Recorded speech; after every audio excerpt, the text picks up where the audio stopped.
सर्दी के मौसम ने दस्तक देनी शुरू कर दी और इसी के साथ ही हवा में प्रदूषण का असर भी पड़ने लगा है। दिल्ली एनसीआर में प्रदूषण से निपटने के लिए ग्रेडेड रिस्पांस एक्शन प्लान यानी कि ग्रैप लागू कर दिया गया है, लेकिन इससे नोएडा के कारोबारियों पर संकट के बादल मंडराने लगे हैं। क्या है इसकी वजह, देखिए इस रिपोर्ट में। कोरोना काल से जूझ रही नोएडा की तमाम इंडस्ट्री के लिए एक और मुसीबत आन खड़ी हुई है।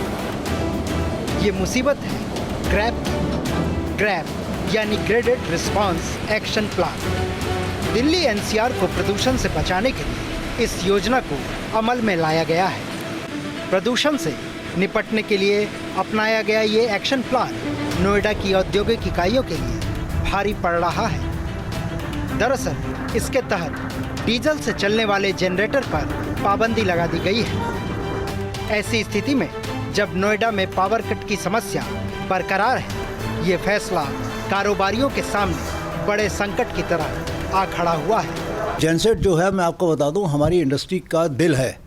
अगर हमारी इंडस्ट्री में लाइट नहीं है और जेनसेट नहीं चलेगा तो हमारी इंडस्ट्री बंद हो जाएगी।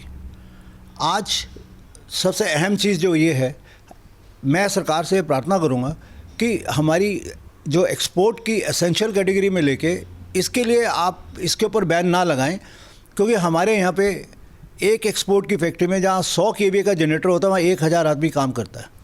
और जनरेटर हम तब चलाते हैं जब लाइट जाए। जब लाइट नहीं जाती हम जनरेटर पे फैक्ट्री नहीं चलाते। ऐसी ही समस्या दूसरे कारोबारियों के साथ भी है। फैक्ट्री की मशीनें बिना बिजली के चल नहीं सकती और बिजली की लुका छिपी के बीच जनरेटर पर बैन उन्हें बड़ी चपत लगा सकता है। कारोबारियों को अगर नुकसान हुआ तो ये तय है कि इन फैक्ट्रियों में काम करने वाले श्रमिक भी प्रभावित होंगे। वो आज सुबह लाइट गई 9:45 बजे और 11:30 बजे आई। पूरा 1.5 घंटा लाइट कटी रही। हमारी मशीन को हीट होने में पूरा 1 घंटा लगता है।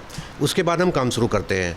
मशीन हमारी हीट हुई, लाइट चली गई। 1.5 घंटे बाद लाइट आती है। कितना समय हो गया? 2.5 घंटे। उसके बाद फिर हम 1 घंटा फिर इसको हीट करेंगे। कितना टाइम हो गया? 3.5 घंटे। 3.5 घंटे हमारे यहाँ कोई काम नहीं हुआ। 4 वर्कर खाली बैठे रहे। प्रोडक्शन बिल्कुल। हम उसे ज़बरदस्ती तो नहीं कह सकते लाइट नहीं है भाई आप काम करो। हमें जेनसेट रखना अनिवार्य है। हमारे जेनसेट ऑटोमेटिक होते हैं, क्योंकि जैसे ही लाइट जाएगी जनरेटर ऑन हो जाएगा। अदरवाइज़ क्या है कि फैब्रिक बन रहा है या कोई लेबल छप रहे हैं या किसी भी तरीके की प्रोडक्शन हो रही है, अगर मशीनरी रुकती है तो वो सिस्टम पूरा 1.5-2 घंटे का गैप पड़ जाता है। उसको दोबारा प्रोसेस करना और जो वर्क इन प्रोग्रेस माल है वो सारा वेस्टेज होना, इसमें हमारा 10 से 15% वेस्ट होगा। MSME एसोसिएशन इस कवायद में जुटा है कि किसी तरह सरकार से ग्रैप में थोड़ी राहत ली जा सके। इसके लिए प्रधानमंत्री और राष्ट्रपति तक से फरियाद की गई है। 13 लाख से वर्कर का अंशधारियों का तो कार्ड बना हुआ है ESI का, जिले का, और हम लोगों का मानना ये 15 लाख 16 लाख वर्कर काम करते हैं, जिन पे 50 लाख के करीब आश्रित हैं।